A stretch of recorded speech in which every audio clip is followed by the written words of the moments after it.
Part 1. The Silent Compass. They went into the mountains to be alone together. No routes from the internet.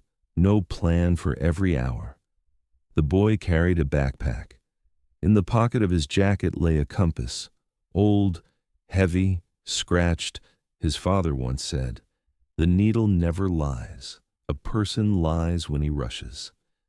The girl walked lightly.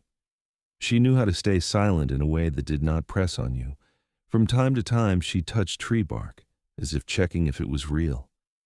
The first day was warm. The trail was clear. The sun moved over the ridge slowly, like a lantern across a ceiling. They laughed when the wind lifted her hair. They talked about simple things, about tea, about home, about how strange it is to get tired of noise. Toward evening, the boy took out the compass. The needle twitched, then froze. He shook it. The needle stayed dead. It clung to an invisible point, then suddenly began to spin, as if someone above turned an unseen key. At first they joked. They told themselves it was rock, magnetic stone. They kept walking. An hour later they noticed the first odd thing. A cracked stone they had passed before appeared again. The same chip, the same patch of moss. The boy stopped. He looked back. The trail behind looked untouched, like they had never walked there. The girl said, "We are tired. Let us reach an open place and everything will clear up." They stepped into a clearing. The sky was clean, but the mountains around looked alike, like copies. The compass spun. The phone caught only empty signal, as if the network was far away, even though it should have been close. They went lower, where the forest began. The forest took them in without a sound. They spent the first night under a tree. Fire failed. The wood was damp. Flame appeared and died at once, like it did not want to shine there. At night they heard steps, not close. At the edge of darkness, the boy lifted his head, listened, held his breath. The steps stopped too, like a game. Who would give a sign first? The second day began without sun. Fog hung over the forest. It did not move. It just stayed. They walked for a long time, then noticed another thing. Sounds were out of place. Water seemed to murmur far away, yet no stream was there. Whispers seemed near, yet no one stood close. When they spoke loud, words turned dull, like under a blanket. On the third day they saved food. A few bars left, some crackers. The thermos was empty. Water was there, yet strange. It never fully quenched thirst. In the evening of the third day, the girl said, "Someone is here, and it does not want us to leave." The boy wanted to argue. A feeling rose inside him, like before a storm.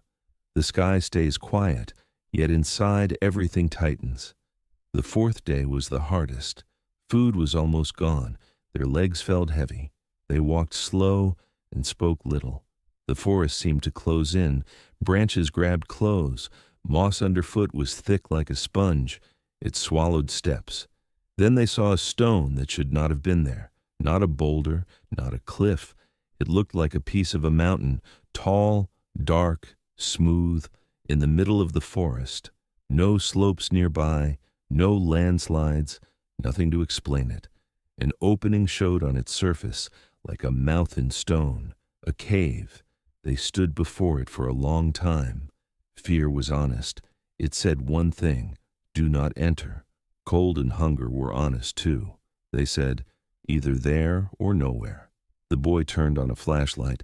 The beam went inside and vanished, like something swallowed it. They went in. Inside was not as cold as expected. It felt even like a basement. The smell of stone and something dry and old, like paper. The corridor went straight, then split again. A maze. Lines ran along the walls, thin, even, like drawn by a tool. Not scratches, not cracks. Marks left on purpose. They walked slow to avoid panic. They marked the path with small stones. An hour later they saw the stones again, in the same place, yet neatly adjusted. The girl whispered, "We are being guided." The boy wanted to say it was chance. At that moment the flashlight blinked, once, twice, then stayed steady, like a sign to move on. They passed a few more turns, then reached doors. Stone doors stood where nothing should have been.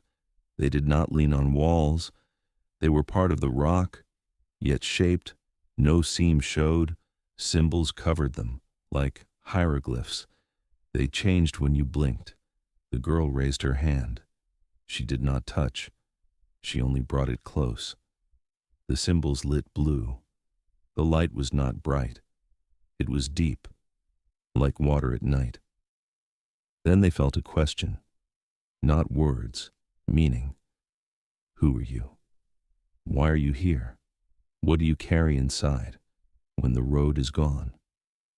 The boy pictured truth, fear of failing, fear of weakness, fear of losing her in this forest. The girl pictured another truth, not fear of darkness, fear that no one would find them, fear that the world would go on as if they never existed. The symbols changed. They formed a simple shape, like a lock waiting for a key. They did the simplest thing. They held hands. At once the stone remembered them.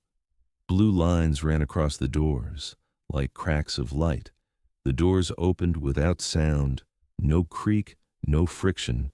Beyond lay a hall, wide, round. The ceiling vanished into dark. At the center, a few steps above ground, hung a blue sphere. It touched nothing.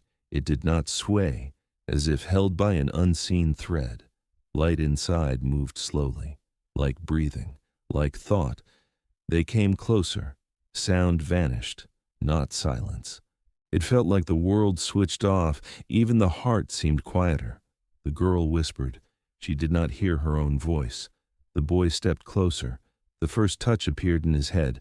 Not a voice, a presence, like someone standing near, looking not at faces, but inside. The sphere was a channel, a bridge, not human technology. Another principle. They knew this through the body, not the mind. Skin prickled with cold, eyes watered, not from pain, from strain. Then the first package of images arrived. A sky with two suns, sand glowing at night, cities under clear domes, quiet music like moving air. Images shifted. They saw beings, no single form, shapes of light and shadow. When they spoke, form sharpened. When they listened, form dissolved. No evil came from them, no good either. Precision came from them. Meaning formed clear. We are here. We see.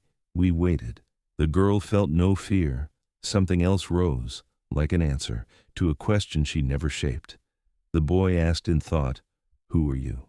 Images replied. They were travelers between systems, not in ships from human stories. They moved through nodes, through points like this sphere. Their civilization learned to fold reality, like humans fold maps. Their planet was fading, no blast, no war. Slow exhaustion. They lost what made their world stable. They sought no resource. They sought response. That is why they chose contact with two lost people, not a crowd. In crowds, people play roles. In a forest, with hunger and dark, only the real remains. The girl showed earth through memory, home, kitchen, laughter, warmth from a cup, a street at night, people avoiding each other's eyes, speed, constant tension. The beings touched these memories. Interest rose, not tourist interest, interest of those who seek reasons. The boy showed something else, mistakes, fights. The moment you want to leave, yet stay. Human contradiction appeared. No judgment followed, only record. Then they gave their truth. They held no lies in a human sense. They hid no thoughts. Their societies stayed quiet and cold. They never knew saying all is fine while dark inside. They never knew loving and fearing at once. They wanted to learn this, not romance, survival. The sphere flared brighter. It showed the old story of the cave. The maze worked as a filter. It blocked no one by force. It punished no one. It turned a person until masks fell. The stone doors were in agreement. Strength never opened them. Synchronization did. Two people, one intent, one truth. A condition followed, clear and simple. A meeting outside the cave, under open sky, after 7 nights, on a nameless peak, at midnight, not to take, to speak longer. They would share knowledge of themselves, of how they live, of how they see time, of how they build cities without bodies like humans. The boy and the girl would share knowledge of Earth, not technology, people, fear, love, why we destroy and rebuild the same things. When the agreement settled, the sphere dimmed, not like a lamp, like a window slowly closing. Before fading fully, it showed a path, not a map, a feeling. The maze stopped confusing. Stone stepped back.